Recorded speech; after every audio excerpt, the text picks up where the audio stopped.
Hello and welcome to the Chris Wolfe podcast on iCode Media. Today what I wanted to do was talk about the news that the FDA has cleared the at-home vision test that was developed by Visibly.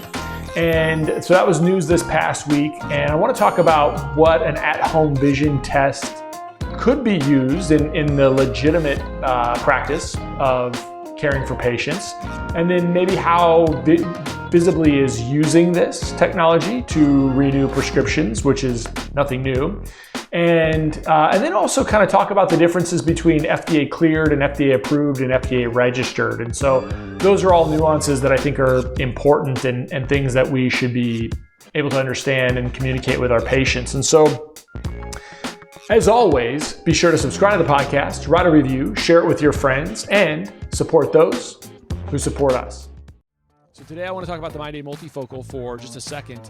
It has been a really great thing in our practice for our patients who are presbyopes of all areas, but those tricky presbyopes are always the ones that are kind of emerging, where they don't want to give up any of their far away vision, but they're having some struggles up close. And so what the MyDay Multifocal has been able to do for us is to allow those patients to transition into a multifocal more easily. And then as we have those patients progress into other levels where they need more ad powers, it's been a nice smooth transition. So the ultimate hurdle that we've seen in our practice before the MyDay Multifocal was that we'd have patients who would resist any transition to a multifocal lens because of that distance blur. We just haven't seen that. So if you haven't started using MyDay Multifocal in your practice, I would encourage you to start, check it out, reach out to your Cooper reps for those trial lenses and commit to MyDay Multifocal for your patients. I think they're going to like it. If you haven't checked out MacuHealth yet for your patients in Category 1 through Category 4, I think there's a lot of evidence that you should be considering. The first is, if we just look at AREDS 2 and what they talk about, MacuHealth is, so for patients in Category 3 and Category 4 AMD, MacuHealth is a great option for them that follows that entire protocol, and it also adds mesozeaxanthine to the mix, which, if you look at some of the evidence, I believe shows me that it's going to thicken the macular pigment better than without mesozeaxanthine. It also uses the correct AREDS 2 dose of zinc at 25 milligrams, and so you don't have to worry so much about the potential side effects of zinc. The other thing to think about, and it's beyond the scope of this, although you've probably heard me talk on other podcasts, is that in patients in Category 1 and 2, there may be some additional benefit to supplementing them with something that may be a little bit less than the AREDS 2, so you don't have to add as much to it. And that's where I use the MacuHealth LMZ3. And so I think if you haven't done this yet, I'd consider MacuHealth in your practice and for your patients. And it's been great for my patients, and we really feel like we have the ability to help those patients in all categories of macular degeneration. Okay, so let's get right into it. Big headline this last week was that the FDA clears an at-home visual acuity test that is manufactured by Visibly. Specifically, when you look at what the FDA says, it says, quote, that this device does not provide screening or diagnosis of eye health or other diseases, does not replace the eye health exam with a licensed provider, which is what the FDA has said. And if we read the press release from Visibly, obviously it talks about the fact that a completed vision test results are made available to eye care professionals immediately and securely, helping them evaluate the best course of action for each patient.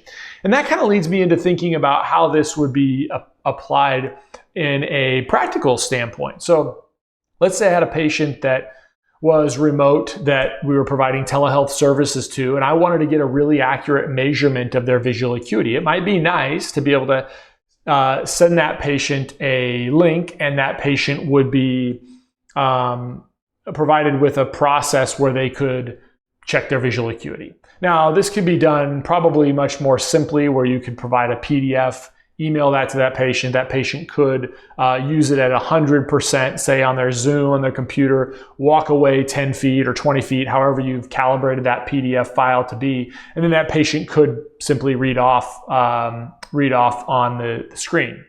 Now, the downside with that more simplistic version would be that you'd have to trust that the patient could see what they could see, or you'd have to trust what they reported to you. Presumably that patient would tell you, but there's some room for error there, whereas the Visibly model forces that patient to respond based on their phone And you have to, and that model kind of forces that patient to be able to see that. On the downside is that from a Visibly model, and I've said this before, is that if you have a patient that has uncorrected hyperopia and they're significant presbyope, they're going to have a challenge being able to see clearly at near, potentially. And so it's hard to be able to assess whether or not the patient can see clearly up close, although they can make those optotypes so large that it's probably practically not a huge issue.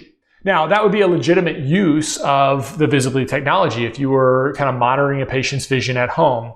I think there's other ways, but I think it can be used that way. But I want to look at how Visibly is using it. And so when you look at that model, they're sort of using this back-end visual acuity test at home to kind of online take their test, review your prescription. And so essentially what they're relegating a prescription renewal to is how well you can read a chart. And we all know that patients may be able to see 20/20 on a line. It's not sharp 20/20. May not even be a great 20/20, but essentially what they're saying is as long as you can see a certain threshold, we're going to renew your prescription. Or we're going to use this in combination with other things like questionnaires, medical history, ocular history, symptoms, and then initial acuity through that. And we're going to make some other modifications. And that's in fact what I think, what I am interpreting Visibly to be using. So they'll take a visual acuity measurement with your prescription on. They will provide some other forced choice options to see what may or may not be better. And then the physician on the other side is deciding whether or not that is an appropriate modification. So the things to think about, one would be, okay, so it's a purely subjective refraction.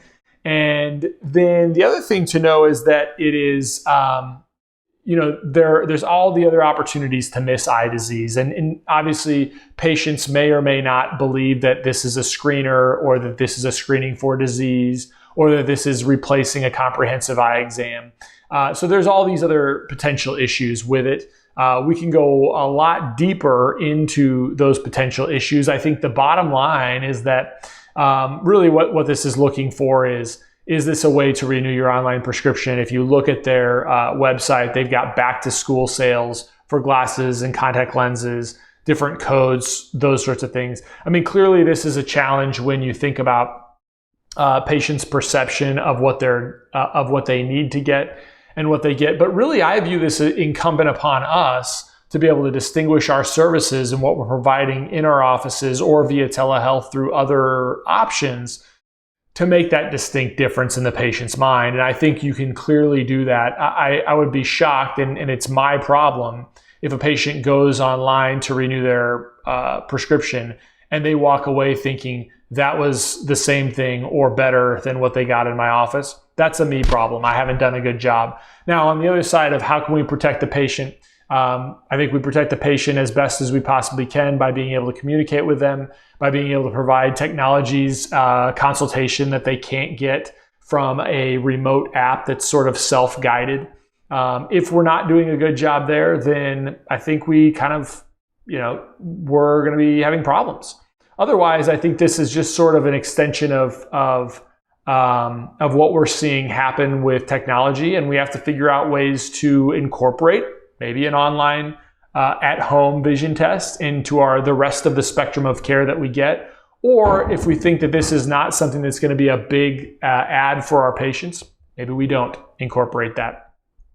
So let's look at the difference between FDA Registered, FDA Cleared, and FDA Approved. So when we think about the FDA registration, this is the process that Visibly originally went through. And essentially what it does is you are telling the FDA that you are manufacturing a device or technology, and that FDA just keeps a list of that. And so it can be misleading to patients where if you think that something is FDA registered, perhaps they think it's the same as FDA approved or FDA cleared. Now, what FDA cleared means is specifically when a medical device is cleared, it has undergone a 510(k) submission, which the FDA has reviewed and then provided clearance to utilize that technology or that device. Now, with FDA approval, specifically with Class 3 medical devices, they can be legally marketed.